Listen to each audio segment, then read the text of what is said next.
Hey guys, I should have done this video hours ago, but let's do it now. I want to talk about Rick Perry, his comments. Um, his comments on the blackouts, and let's get to it.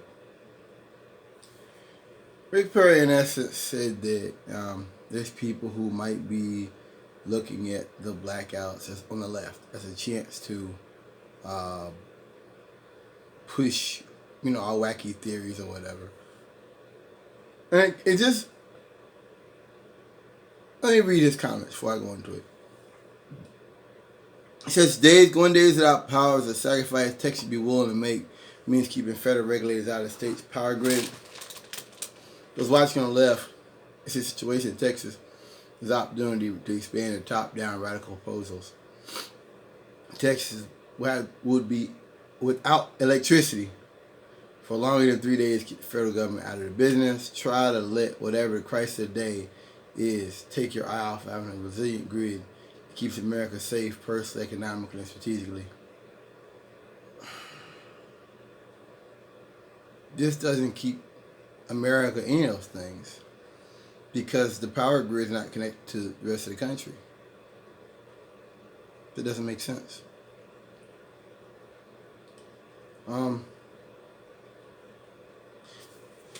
I guess what got me, and this is with all of it. This is with Herman Cain's death. This is with the minister that died not far from where I used to live at in Concord.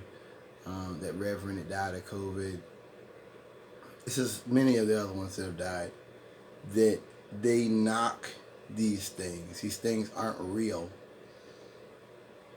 And that they're not so much trying to win the argument as much as they're trying to keep the left from gaining ground.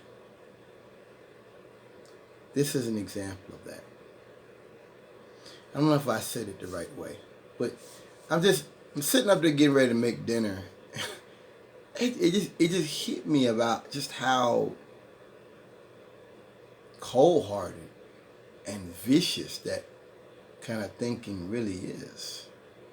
That a person could just, basically be like, well, we're just going to do what we want to do.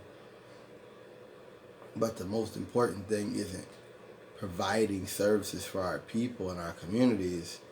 It's screaming about socialism. And, I'm talking about that mayor in Texas. And in Rick Perry's case, talking about how the left sees as a chance to push their narrative. Guys, the best way to prevent that is to have an actual functioning system that works, that's collaborative, that's forward thinking, that's progressive. I was reading earlier about, in essence, how they actually warned about this a decade ago. Yeah, Texas grid for preaching the state. Federal officials cited 10 years ago. They failed to winterize. 10 years ago, plunging temperatures forced rolling blackouts across Texas.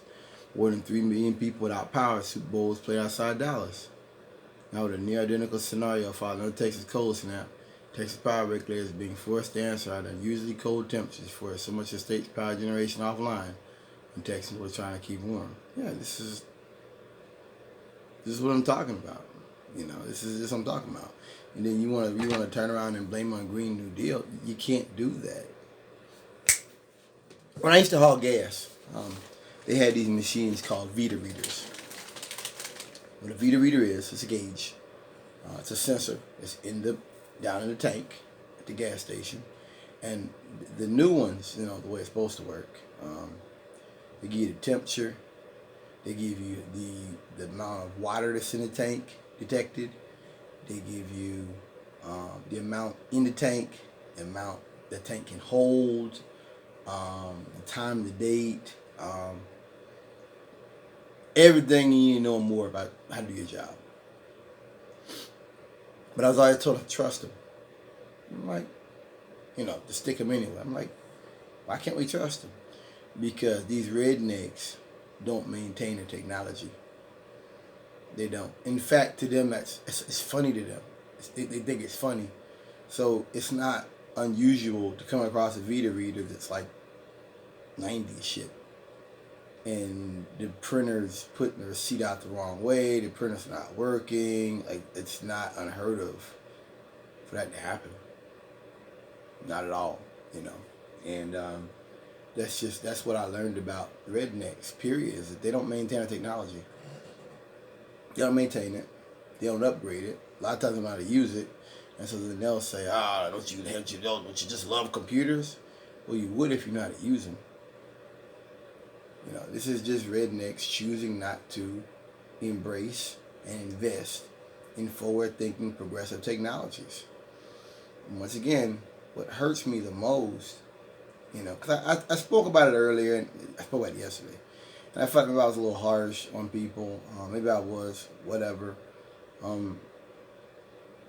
You know, but the reality, honestly, is that we're dealing with people who aren't on the same page as us.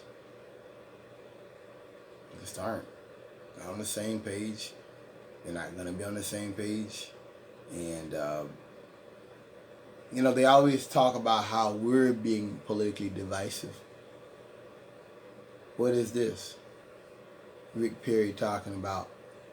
I mean, can you imagine that in a pandemic or an emergency, that a politician would even be thinking about that? The far left is going to take advantage of this. Like, why is it even in your mind? Your mind should be how we can help the people, as many people as possible, to get them out of the predicament, and how we can get them, get the heat turned back on, and how we can get the problems fixed. Not on, I mean, it just further shows you, like, that the whole Trumpian, aggressive, angry Republican politics is going to be with us for a very long time. That voting out Trump was not the end of it. Not by any means. And that this is a problem that we're going to have for many years to come. Thank you for listening.